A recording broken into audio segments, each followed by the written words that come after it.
Magandang araw sa inyo mga kaibigan. Itong ating almusalita sa araw na ito. Ang ebanghelyo natin ngayon ay John 14:7-14.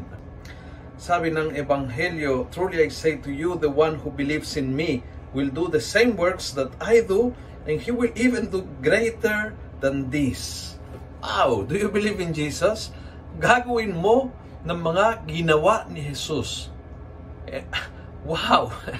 Amazing! Pero minsan, tayo mismo walang tingin sa sarili, walang tiwala sa sarili. Minsan feeling natin wala tayong magagawa, wala tayong lakas, wala akong ma-accomplish, wala akong silbi, wala akong patutunguhan, wala akong purpose.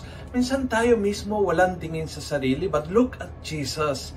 Ang tingin niya sa ating mga disipulo niya is, kaya nating gawin ang ginawa niya at mahigit pa.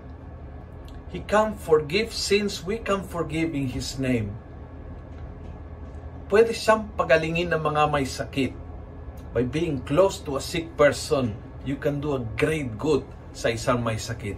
Kaya niyang paramihin ng tinapay. Kaya nating gumawa ng paraan upang dumami ang biyaya at umabot sa lahat ng tao.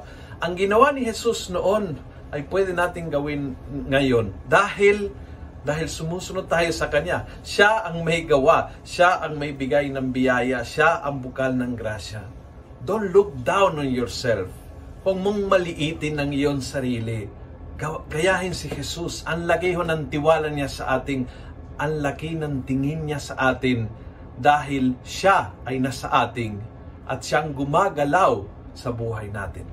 Kung nagustuhan mo ang video ito, pass it on. Punuin natin ang good news sa social media at gawin natin viral araw-araw ang salita ng Diyos. God bless.